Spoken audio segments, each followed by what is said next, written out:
द्वितीय अध्याय चतुर्थः पादः। तृतीय पाद तक आप सबने विभक्ति प्रकरण पढ़ा और चतुर्थ पाद में कई प्रकरण हैं। सर्वप्रथम एकवद भाव प्रकरण, उसके पश्चात लिंग प्रकरण, उसके पश्चात अन्वादेश प्रकरण, आर्धधातुक प्रकरण और लुक प्रकरण। कौन कौन से प्रकरण हुए? एकवद भाव प्रकरण, लिंग प्रकरण, अन्वादेश प्रकरण, आर्धधातुक प्रकरण और लुक प्रकरण, जिसमें सर्वप्रथम एकवद भाव प्रकरण है। एकवद भाव प्रकरण में जो हमने द्वितीय अध्याय के 2 पादों में समास पढ़े हैं, तो समास होने के पश्चात समास में 2 पद और कुछ समासों में अनेक पद होते हैं। ठीक है, तो उनमें से जितने पद हैं उनके अनुसार वहाँ पर क्या व्यवस्था होनी चाहिए, उसके लिए ये प्रकरण बनाया गया है। ठीक है, जिसमें सर्वप्रथम सूत्र है द्विगुरेक वचनम। द्विगु प्रथमा का एक वचन, एक वचनम प्रथमा का एक वचन।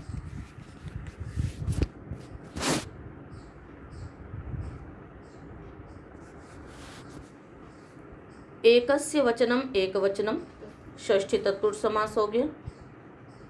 अर्थ करेंगे द्विगुः समासः एक वचनम, अर्थात एकस्य अर्थस्य वाचको भवति।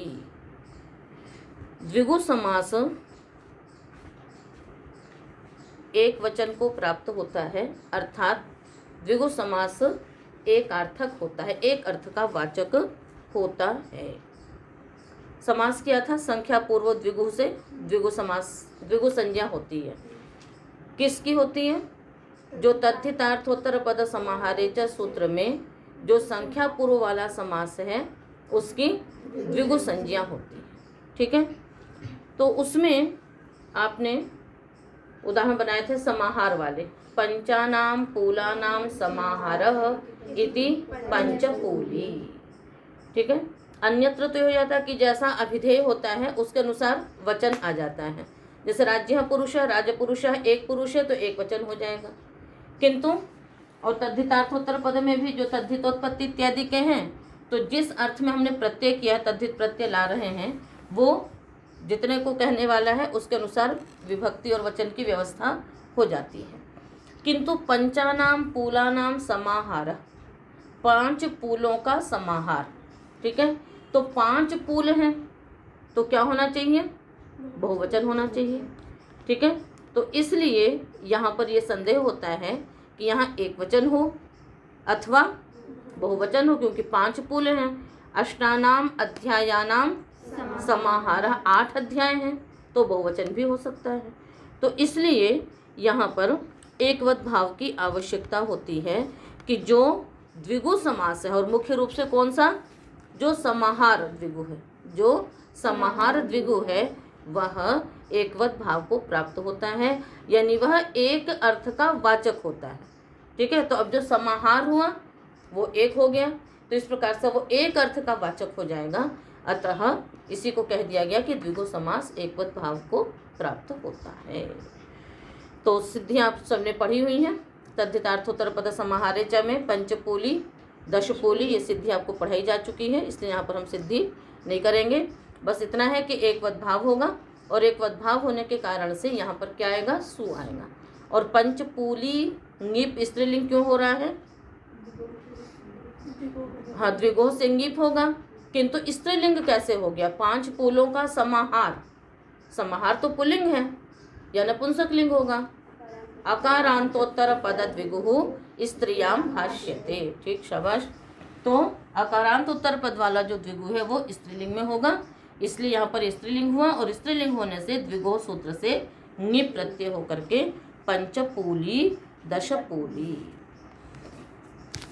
तो द्विगु समास एकवद भाव में हुआ, और यहाँ पर ये उसके लिए हो गया। अगला सूत्र है द्वंद्वश्च प्राणितूर्य सेनांगानाम। द्वंद्व प्रथमा का एक वचन, च व्यपदम, प्राणितूर्य सेनांगानाम षष्ठी का बहुवचन। प्राणी च तूर्यश्च सेना च इति प्राणितूर्य सेनाः। प्राणितूर्य सेनानाम अंगानि इति प्राणितूर्यसेनांगानि तेषां प्राणितूर्यसेनांगानाम्। प्राणी च तूर्यश्च सेना च इति प्राणितूर्यसेनाः इत्येतेषाम् अंगानि प्राणितूर्यसेनांगानि तेषां प्राणितूर्यसेनांगानाम्।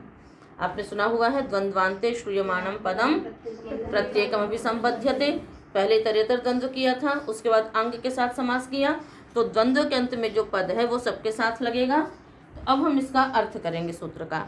द्विगुर एक वचनम से एक वचनम की अनुवृत्ति 2 4 16 अर्थात विभाषा समीपे, इस सूत्र तक जाएंगे।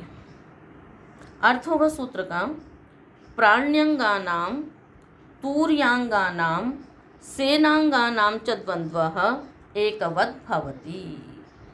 प्राण्यंगानां तूर्यांगानां सेनांगानां, अंग का अर्थ हो गया अवयव, तो प्राणी के अवयव, तूर्य मतलब वाद्य, तूर्य मतलब क्या होता है, वाद्य, ठीक है ना।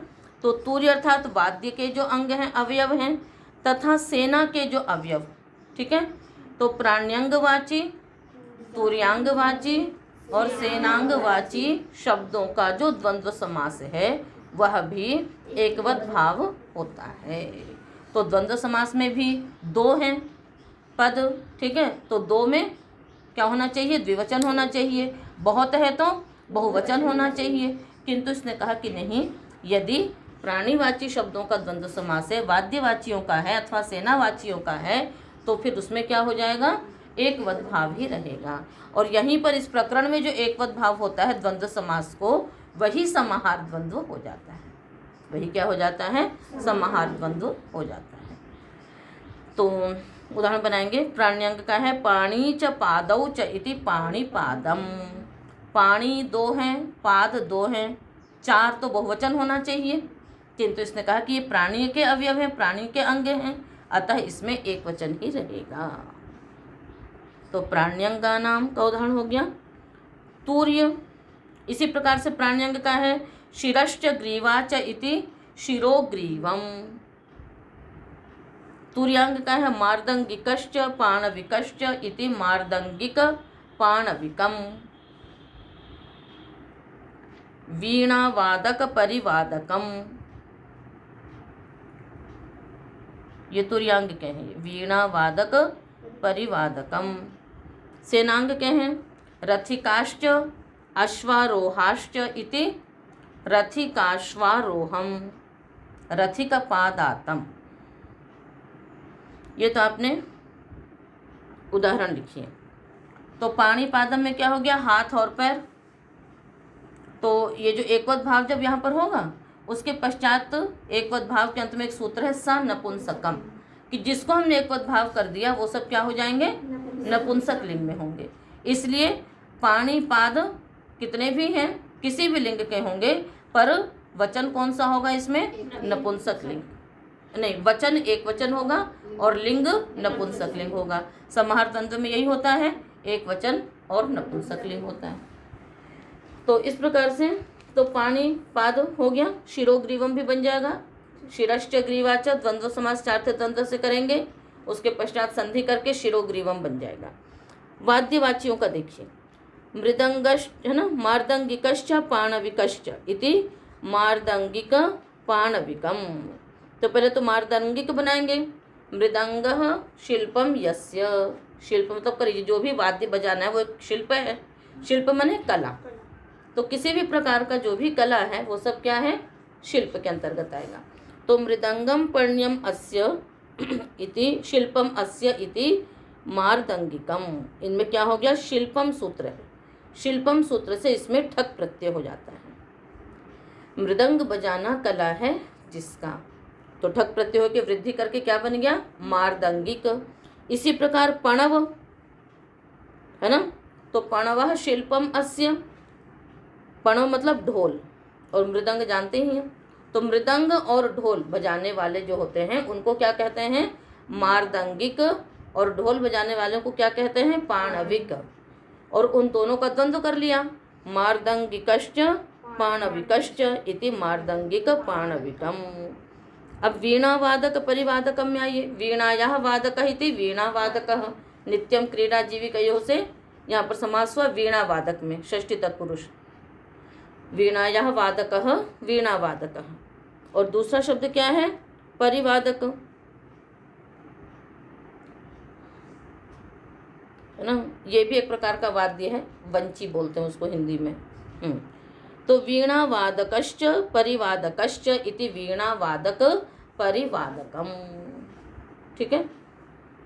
और वैसे जो आपको बुन प्रत्यय दिख रहा है वो शिल्पिनी श्वन, शिल्प होने पर भी होता है प्रत्यय, तो इसलिए वादक इत्यादि में शिल्पिनी श्वन से पहले श्वन किया तो और वादक बन गया, उसके पश्चात वीणायाः, नहीं वादक में तो मूल प्रत्यय ही कर लें, बजाने वाला, अभी वहाँ पर वो कला वाली चीज जब वीणा के साथ लगाएंगे तब आएगा, ठीक है। तो वादक में भी मूल प्रत्यय किया हमने। और वीणायाः वादकः, वीणा वादकः, तो वीणा क्या है, तूर्य है, वाद्य है, ठीक है। तो ये वाद्य के अवयव हो गए और उनका जो द्वंद्व समास हुआ उसमें भी एक बदलाव हो गया। आगे उदाहरण है सेना, रथिकाश्च अश्वारोहाश्च इति रथिकाश्वारोहम। 4 प्रकार की सेनाएं होती हैं, रथिक, अश्वारोही और पदाती, है ना, और हाथी पर होते हैं जो, है ना। तो रथिक रथ पर होने वाले, तो रथिकाश्च ये सेना के अंग हैं, अश्वाश्च इति रथिकाश्वारोहम, अश्वाश्च कह रहे हैं, अश्वारोहाश्च, अश्व तो घोड़ा हो जाएगा केवल, तो रथिकाश्च अश्वारोहाश्च इति रथिकाश्वारोहम, रथ वाले और घुड़सवार, रथिकाश्च और हाँ रथिकाश्च और पादातश्च इति रथिक पादातम, रथ वाले और पैदल चलने वाले। तो इन सब में एक पदभाव होगा और एक पदभाव होने के साथ साथ सनपुंसकम से नपुंसक लिंग भी होता जाएगा। तो ये सब बहुवचन है, रथिकाश्च अश्वारोहाश्च, तो बहुवचन होने से बहुवचन की प्राप्ति थी, इसने एक पदभाव कर दिया और उसके पश्चात सनपुंसकम से नपुंसक लिंग। आगे सूत्र है अनुवादे चरणानाम। अब द्वंद्व की अनुवृत्ति 16 तक जाएगी, यानी आगे के जितने भी सूत्र हैं वो सब अब द्वंद्व समास में। द्विगु समास के लिए तो एक बोल दिया, द्विगु एकवचनम, आगे के सारे सूत्र कहाँ तक, विभाषा समीपे तक, जहाँ तक एक बदभाव का प्रकरण है वहाँ तक द्वंद्व की अनुवृत्ति आएगी। अनुवादे सप्तमी का एक वचन, चरणानाम षष्ठी का बहुवचन, द्वंद्व एक वचनम की अनुवृत्ति है। अनुवादे गम्यमाने चरणानाम द्वंद्वः एकवत् भवति, अनुवाद गम्यमान हो रहा हो तो चरणवाची शब्दों का जो द्वंद्व समास है उनको भी एक बदभाव होता है। अनुवाद का तात्पर्य यहाँ पर वो नहीं है जो आप अनुवाद पढ़ते हैं संस्कृत में, अनुवदतीति अनुवाद, पीछे से बोलना, मतलब एक बार किसी ने बोला उसके बाद फिर उसको पीछे से दोहराते हैं ना, वो है यहाँ पर अनुवाद, ठीक है। अब चरणवाची, चरण क्या है, चरण माने, तो यहाँ पर पैर नहीं लेना है, ठीक है ना। यहाँ पर थोड़ा सा आपको समझना होगा कि चरण क्या है। उस दिन मैंने चर्चा की थी कि मूल वेद होते हैं, फिर उनके व्याख्यान ग्रंथ होते हैं जिन्हें हम ब्राह्मण कहते हैं, आरण्यक इत्यादि भी हैं, वो सब वेद के व्याख्यान ग्रंथ हैं, ठीक है। उसी के अंतर्गत शाखाएं आती हैं, उसी के अंतर्गत क्या आती हैं, शाखाएं आती हैं, जो कि हमने आप लोगों को कल बताया था। तो चरण है जो कि शाखा का प्रवर्तक ग्रंथ है, मतलब मूल वेद हो गया, मूल वेद के बाद उसकी एक मतलब कोई एक पहला ग्रंथ हुआ और फिर उसकी जो अन्य शाखाएं निकलती गई, तो शाखाएं तो बहुत सारी हो जाएंगी, किसी एक की बहुत सारी शाखाएं होंगी, किंतु उसका मूल ग्रंथ क्या होगा, एक होगा। तो जो शाखाओं का प्रथम ग्रंथ है वो क्या है, चरण है। शाखाओं का जो प्रथम ग्रंथ है, मूल ग्रंथ है, वो क्या है, चरण है, और उसको पढ़ने वाले भी क्या कहलाते हैं, चरण नाम से कहे जाते हैं। आई बात समझ में, उसको पढ़ना, तो चरण की शाखाएं बहुत सारी होंगी, किंतु जो शाखा का आदि ग्रंथ होगा वो क्या होगा, चरण होता है, ठीक है। और फिर उस तो एक प्रकार से आप कह सकते हैं कि मतलब शाखाएं, शाखा चरण हो गए, तो शाखाएं उसी की बहुत सारी निकल गई, और जो मूल ग्रंथ हो गया वो क्या हो गया, केवल चरण के अंतर्गत आ जाता है। और फिर उसके बाद है ना, अब जैसे उस शाखा को जो पढ़ने वाले हुए, जैसे कठ चरक आलोक इत्यादि सूत्र बनाए हुए हैं, तो उनको पढ़ने वाले इस अर्थ में प्रत्यय होता है, और उस प्रत्यय का क्या हो जाता है, लुक हो जाता है। तो इसलिए ये कठ शाखाध्यायी है, ठीक है। एक तो ये बोला कि कठ शाखा को पढ़ने वाले हैं, उस वक्त हम ये भी कह देते हैं ये कठ हैं, ये कलाप हैं। तो कठ कौन कहलाए? शाखा को पढ़ने वाले भी कठ कहलाए। इसी प्रकार से उस आदि ग्रंथ को पढ़ने वाला भी क्या कहलाएगा? चरण कहलाएगा। बात समझ में आ गई? और वहाँ पर प्रत्यय तो होता है तदधीते तद्वेद इस अर्थ में, किंतु वो प्रत्यय होकर के क्या हो जाता है? उसका लुक हो जाता है। तो इस कारण से वहाँ पर क्या हो जाता है कि उस शाखा को पढ़ने वाले भी उसी नाम से कहलाते हैं, और इसी प्रकार से उस चरण को पढ़ने वाले भी उसी नाम से अभिहित होते हैं। ठीक है। तो ये चरण हुए। अब उन चरणवाचियों का जो द्वंद्व होगा उसमें एकवत भाव होगा। ठीक है। और वो भी कब होगा? जब अनुवाद गम्यमान होगा। अनुवाद मतलब पहले किसी ने पढ़ा, उसका फिर पीछे से उसको दोहराया, वही क्या होता है? अनुवाद होता है। जैसे आप लोग वेद सीखते हैं, है ना, तो एक पढ़ा गया, फिर पीछे से उसको दोहराते हैं, अष्टधी प्रतिदिन बुलवाते हैं, एक बोलता है, पीछे से उसको दोहराते हैं, तो ये अनुवाद है। उदाहरण है उदगात कठकालापम प्रत्यष्ठात कठकौथुमम।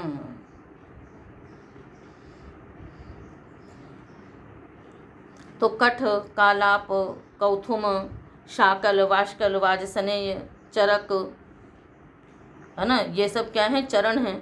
और इसके बाद फिर उनके आगे कई सारी शाखाएं भी हैं। तो उनका जो अब उनको जो पढ़ने वाले हुए वो भी क्या कहलाए? वही कहलाए। तो कठाश्च कालापाश्च इति कठकालापम, क्या बन गया? कठकालापम। और पूरा क्या हो जाएगा? है ना। तो उदगात, तो कठ और कालापों की उन्नति हुई, कठ और कौथुमों की प्रतिष्ठा हुई। तो पहले किसी ने देखा, अनुवाद ये भी हो गया, किसी भी रूप में अनुवाद हो सकता है, किसी भी चीज़ का पुनः कथन हो सकता है। तो किसी ने देखा कि भाई उन लोगों की उन्नति हुई, ऐसा किसी ने देखा, और उसके बाद उसने पहले देखा और पीछे से बोला कि उदगात कठ कालापम, कि कठ और कालापों की उन्नति हुई, कठ और कालापों का सम्मान हुआ। बात समझ में आई? तो कोई भी चीज़ पहले प्रत्यक्ष देखा और उसके बाद उसको पीछे से कथन किया, तो ये भी क्या हो गया? अनुवाद हो गया। प्रत्यक्ष सुना और फिर पीछे से उसका कथन किया, ये भी क्या हो गया? अनुवाद हो गया। तो यहाँ पर इस प्रकार के उदाहरण दिए हैं। उदगात, उदगात लंग लकार का रूप है, उत उपसर्ग लगा दिया। तो कठ और कालापों की उन्नति हुई, कठ और कौथुमों की प्रतिष्ठा हुई, कहीं पर उनको प्रतिष्ठित किया गया, कहीं पर उनको सम्मानित किया गया। तो इस प्रकार से पहले उसने देखा और देखने के बाद पीछे आके लोगों को बताया, तो ये भी क्या हो गया? अनुवाद, पीछे से आकर के बोलना। तो इस रूप में यहाँ पर ये होता है। अध्वर्यु क्रतुर अनपुंसकम, अध्वर्यु क्रतु प्रथमा का एक वचन, अनपुंसकम प्रथमा का एक वचन।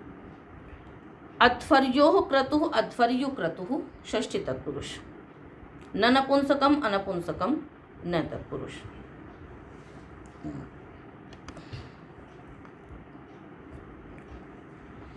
तो अध्वर्यु वेदे यह क्रतु स अध्वर्यु क्रतु, है ना। अध्वर्यु वेद में जिन यागों का विधान किया गया है वे अध्वर्यु क्रतु कहलाते हैं। अध्वर्यु वेद कौन सा है? यजुर्वेद है। ठीक है। क्यों अध्वर्यु वेद यजुर्वेद है? 4 ऋत्विक होते हैं। कौन कौन से? होता, उद्गाता, अध्वर्यु और ब्रह्मा। ब्रह्मा चारों वेदों का ज्ञाता होता है और जिसका कार्य होता है कि संपूर्ण याग की क्रियाओं का निरीक्षण करना, कहीं पर कोई त्रुटि हो तो उसको ठीक करना, उसका प्रायश्चित्त करवाना। ठीक है। और उसकी क्रियाओं के रहस्य को बताना, ये ब्रह्मा का कार्य होता है। होता ऋग्वेद के मंत्रों का पाठ करता है। ऋग्वेद के मंत्रों से उसमें जो स्तुतियाँ होती हैं अग्नि देवता के लिए, सोम देवता के लिए इत्यादि, तो उसका पाठ कौन करता है? होता।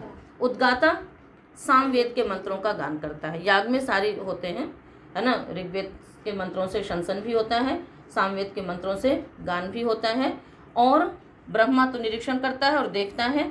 अध्वर्यु उसमें जितनी भी क्रियाएं होती हैं उन क्रियाओं को करने वाला, जैसे पुरोडाश पकाना है, अरण्य मंथन करके अग्नि को प्रदीप्त करना है, समिधाओं को डालना है, कुशाएं बिछानी है, बहुत सारे उसमें कार्य होते हैं, छोटे छोटे छोटे छोटे बहुत सारे कार्य होते हैं। वो सब कार्य किसका होता है?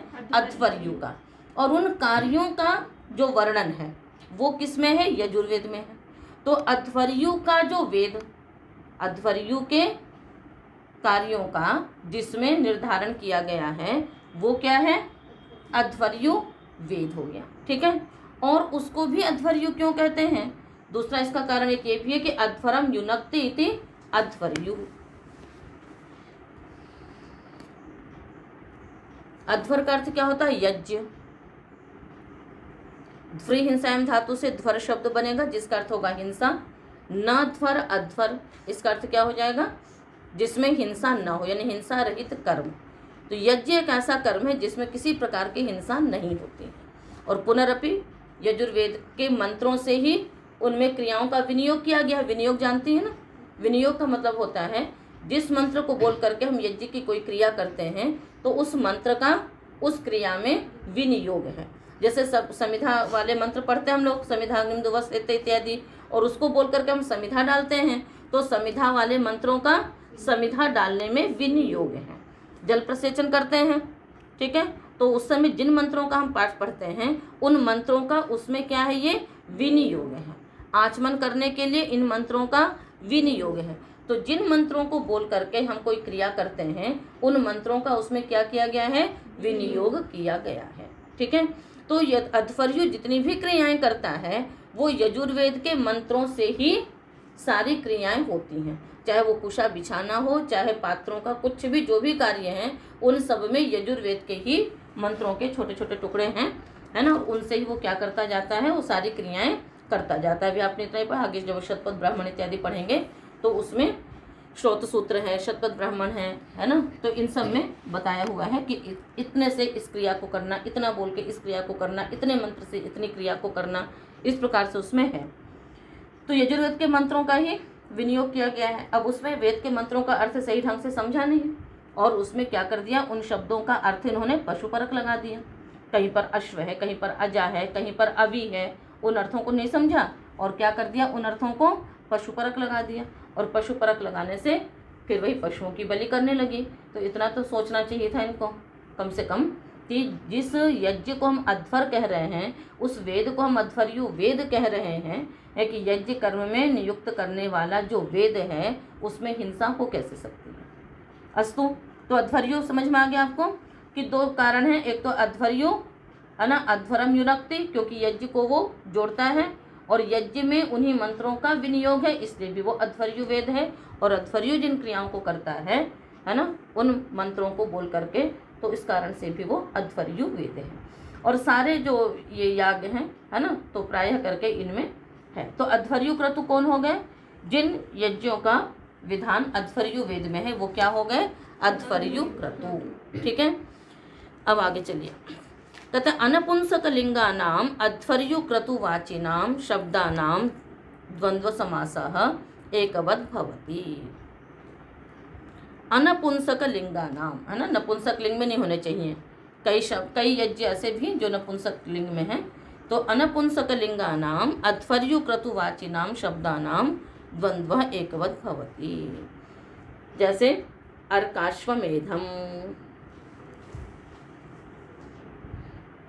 तो अर्काश्च अश्वमेधश्च इति अर्काश्वमेधम, अर्क यज्ञ और अश्वमेध यज्ञ। इसी प्रकार सायाह्नश्च अतिरात्रश्च इति सायाह्नातिरात्रम, सायाह्न यज्ञ और अतिरात्र यज्ञ। अब इनकी क्रियाओं के बारे में भी आपको नहीं बताएंगे, बस इतना जान लीजिए कि ये सब हैं। अश्वमेध यज्ञ तो सुना ही रखा है आपने। इसी प्रकार से सोमयागश्च राजसूयश्च इति सोमयाग राजसूयम,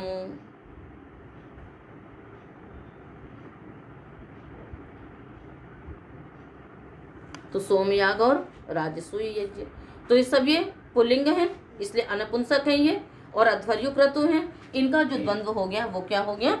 एक पद भाव हुआ और उसके पश्चात सनपुंसकम से इसको नपुंसकलिंग कर लिया। द्वंद्व समास किससे होगा? चार से होगा। अध्ययन तो विप्रकृष्टाख्यानम, अध्ययनतः अव्ययपदम अविप्रकृष्टाख्यानाम षष्ठी का बहुवचन। अधीति अध्ययनम, अध्ययनम अर्थ क्या हो गया? पढ़ना। अधीति अध्ययनम। उसके पश्चात आद्यादिभ्यः तसी उपसंख्यानम, इससे क्या हो जाएगा, अध्ययन शब्द से तसी प्रत्यय हो गया।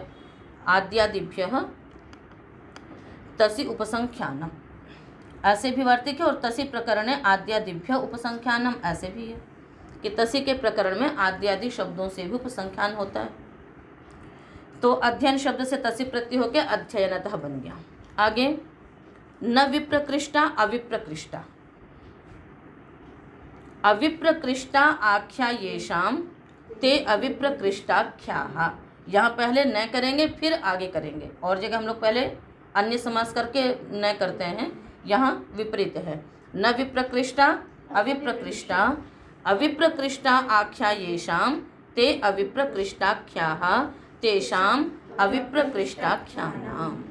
अनुवृत्ति है द्वंद्व और एकवचनम की। अध्ययन निमित्तेन येषाम शब्दानाम अविप्रकृष्टाख्या तेषाम द्वंद्वः एकवत् भवति। अध्ययनतः का अर्थ क्या हो गया, अध्ययन निमित्तेन येषाम शब्दानाम अविप्रकृष्टाख्या तेषाम द्वंद्वः एकवत् भवति। कहते हैं अध्ययन निमित्त से जिन शब्दों की अविप्रकृष्टाख्या, विप्रकृष्ट मैंने क्या होता है, दूर, और अविप्रकृष्ट मतलब क्या हो जाएगा, समीप। ठीक है ना।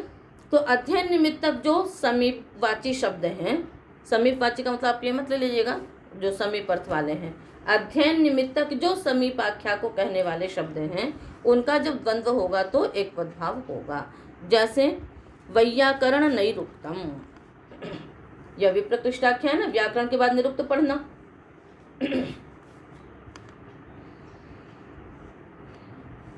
पद पाठ के बाद क्रम पाठ पढ़ना, पदक्रमकम, यानी कि पहले पद पाठ पढ़ा, ये संहिता पढ़ी, फिर पद पढ़ा, फिर सीधे घन पढ़ने लग जाएंगे। ऐसा नहीं होता। क्या होता है, जो क्रम है पद, पद के बाद क्रम। ठीक है। तो इसी प्रकार से व्याकरण पढ़ेंगे, व्याकरण के बाद निरुक्त पढ़ेंगे, यानी कि व्याकरण पढ़ा उस वक्त सीधे छंद पढ़ने लग जाएंगे। ऐसा नहीं होता है। तो अध्ययन निमित्तक ये अविप्रकृष्टाख्या है कि किसके बाद क्या अध्ययन करना है, इसके बाद ये अध्ययन करना है। तो इस प्रकार का जो शब्द हैं उनका जब द्वंद्व समास होगा तो वो भी एक पदभाव को प्राप्त होगा। तो व्याकरणम अधीते वेदवा इति वैयाकरणम, ठीक है ना, और निरुक्तम अधीते वेदवा इति नैरुक्ताः, वैयाकरणाश्च नैरुक्ताश्च इति वैयाकरण नैरुक्तम। अब चाहे वो पढ़ने वाले हों चाहे वो ग्रंथ हों, दोनों से हो जाएगा। पर यहाँ पर ग्रंथ को नहीं कहेंगे, अधीति अध्ययनम, पढ़ना। तो पढ़ने के लिए तो फिर प्रत्यय होगा उस अर्थ में, तो तदधीते तद्वेद, है ना, इस अर्थ में प्रत्यय होता है। तो व्याकरणम अधीते वेदवा ऐसा विग्रह करके अणप्रत्यय करके वैयाकरण शब्द बनाएंगे, और निरुक्तम अधीते वेदवा ऐसा करके नैरुक्तम बनाएंगे। फिर वैयाकरणाश्च नैरुक्ताश्च इति वैयाकरण नैरुक्तम। इसी प्रकार पदक क्रमकम, क्रमक वार्तिकम, ठीक है ना। पदम अधीते वेदवा इति पदकम पदकः, क्रमम अधीते इति क्रमकः, पदकाश्च क्रमकाश्च इति पदक क्रमकम, पद पाठ और क्रम पाठ के पढ़ने वाले। क्रमक वार्तिकम, क्रमादिभ्यो उन से उन प्रत्यय करके क्रमक बनेगा शब्द। और वार्तिकम में क्रतु उक्थादि सूत्रांत ठक, उक्थादि गण में पढ़ा इसलिए से ठक प्रत्यय होगा, तो वार्तिक बनेगा वृत्ति शब्द से। ठीक है। अब क्या हो गया, क्रमकाश्च वार्तिकाश्च, क्रम और वार्तिकों को पढ़ने वाले, तो क्रमक वार्तिकम। तो इस प्रकार से ये सब क्या है, अध्ययन करने वाले हैं, है ना। तो अध्ययन निमित्तक, और वो भी इसके बाद ये, इसके बाद ये, इस रूप में है। तो अविप्रकृष्टाख्या होने पर इनका जो द्वंद्व समास हुआ उसको एक पदभाव हो गया। अगला सूत्र है जातिरप प्राणिनाम। जाति ही प्रथमा का एक वचन, अप्राणिनाम षष्ठी का बहुवचन। न प्राणिनः अप्राणिनः तेषाम अप्राणिनाम, न तत्पुरुष समास हो गया। अप्राणिवाचिनां जाति शब्दानां द्वंद्वः एकवत् भवति। अप्राणिवाची जो जातिवाचक शब्द हैं उनका द्वंद्व समास भी एकवत भाव होता है। तो प्राणीवाची तो ये सब हो जाएंगे, पशु पक्षी मनुष्य इत्यादि, किंतु उनसे अतिरिक्त जो अन्य हैं अप्राणीवाची, उदाहरण बनाएंगे आरा च शस्त्री च इति आरा शस्त्री,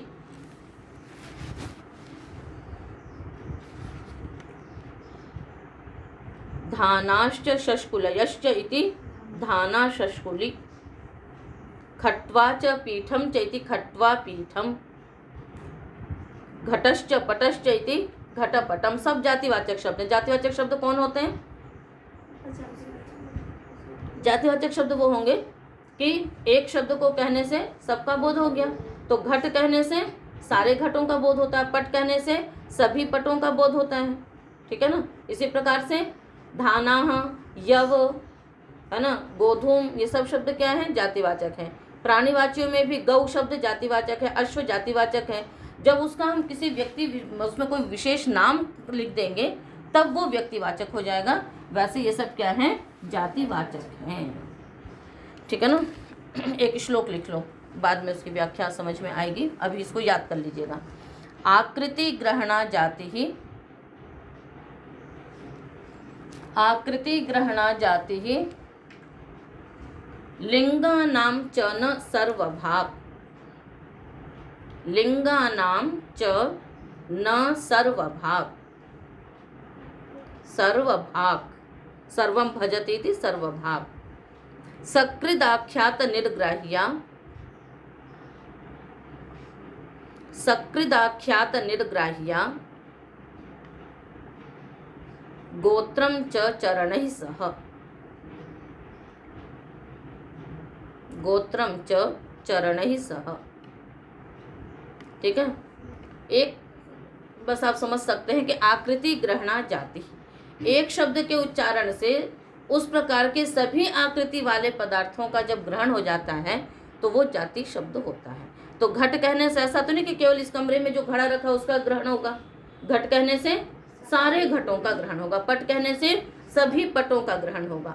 आरा मने, आरा मतलब होता है दराती, है ना, और शस्त्री मतलब क्या होता है?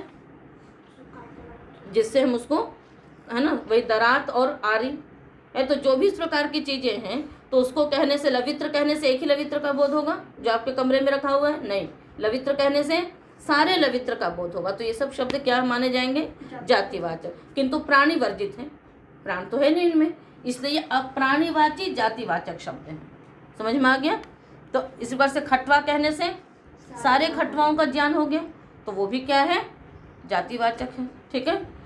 तो इस प्रकार से ऐसे जो प्राणीवाची जातिवाचक शब्द हैं उनका द्वंद्व समास भी एक भाव होता है।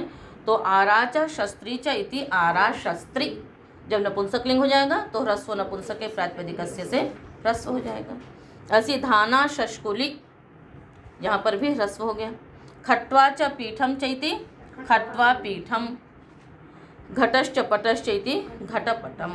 तो जहाँ ह्रस्व करना है शस्त्री शष्कुली में वहाँ ह्रस्व होगा, बाकी अतोम और अमीपूर्वा से सिद्धि करके आप बना लेंगे। समझ में आ गया सूत्र? आगे विशिष्ट लिंगो नदी देशो ग्रामाः, विशिष्ट लिंग प्रथमा का एक वचन, नदी प्रथमा का एक वचन, देशः प्रथमा का एक वचन, अग्रामाः प्रथमा का बहुवचन। विशिष्टम भिन्नम, विशिष्ट का अर्थ यहाँ पर क्या है? भिन्न। भिन्नम लिंगम यस्य स विशिष्ट लिंगः, विशिष्टम का पर्यायवाची हुआ विशिष्टम लिंगम यस्य स विशिष्ट लिंगः। न ग्रामः न ग्रामाः अग्रामाः न तत्पुरुष, ठीक है। अर्थ करेंगे सूत्र का। विशिष्ट लिंगानाम अर्थात भिन्न लिंगानाम, नदीवाचिनाम देशवाचिनाम शब्दानां द्वंद्वः एकवत् भवति, ठीक है ना। क्या अर्थ किया? भिन्न लिंगानां नदीवाचिनां देशवाचिनां यह द्वंद्वः स एकवत् भवति ग्रामवाची शब्दान वर्जयित्वा। कहते हैं भिन्न लिंग वाले नदीवाची शब्दों का अथवा देशवाची शब्दों का, दोनों का अपना एक साथ होना चाहिए, नदी नदी का, देश देश का। तो उनका जो द्वंद्व समास है उसको भी क्या होता है, एक वद भाव होता है। ठीक है। तो देश का अर्थ के लिए ऐसा नहीं कि भारत देश है, पाकिस्तान, अमेरिका, ऐसा नहीं। देश का अर्थ होता है स्थान, है ना। तो चाहे वो ग्राम रूप में हो, नगर रूप में हो, सब ये देश ही कहलाते हैं। तो उसमें ग्राम भी आ जाता, तो अग्राम कह दिया ग्राम को छोड़कर। उदाहरण बनाएंगे हम लोग। विशिष्ट लिंग का अर्थ हो गया भिन्न लिंग। तो उदाहरण बनाइए, उद्ध्येरावती, उद्ध्यश्च इरावती च इति उद्ध्येरावती। उद्ध्य कैसा है, पुल्लिंग है, और इरावती स्त्रीलिंग है, तो भिन्न लिंग हो गए ना। तो यहाँ अब जैसे गंगा यमुना दोनों एक लिंग है, यहाँ नहीं होगा। बात समझ में आ गई। तो अलग अलग लिंग में होना चाहिए, एक नपुंसक लिंग हो या फिर कोई पुल्लिंग हो, कोई स्त्रीलिंग हो तो दूसरा पुल्लिंग हो, ऐसा होगा। समान लिंग वाले नहीं होने चाहिए। तो उद्ध्यश्च इरावती च इति उद्ध्येरावती। सनपुंसकम से नपुंसक लिंग होगा, तो फिर ह्रस्व नपुंसक के प्रातिपदिक से ह्रस्व हो जाएगा। इसी प्रकार गंगा च शोणम चैति गंगा शोणम, गंगा च शोणम चैति गंगा शोणम। गंगा क्या है, स्त्रीलिंग, और शोण नपुंसक लिंग, भिन्न लिंग हो गया। इनका द्वंद्व भी एक भाव हो गया। देश में आ जाओ, कुरवश्च कुरुक्षेत्रंच, कुरुक्षेत्र नपुंसक लिंग है, कुरव पुल्लिंग है, तो कुरु कुरुक्षेत्रम।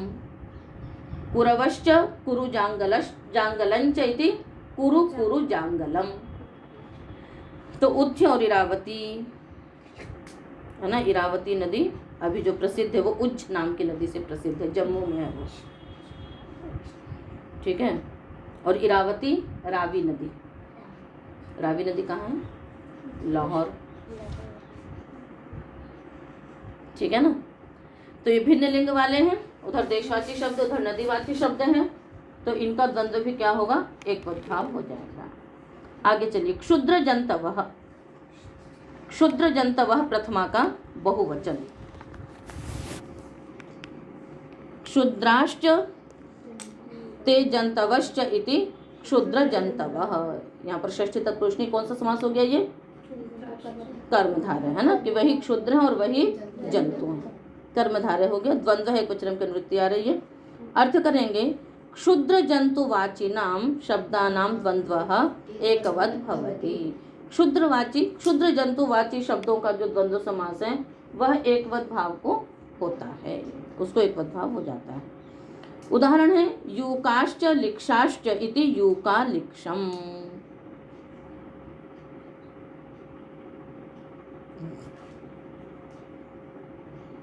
जू और लीख। ठीक है।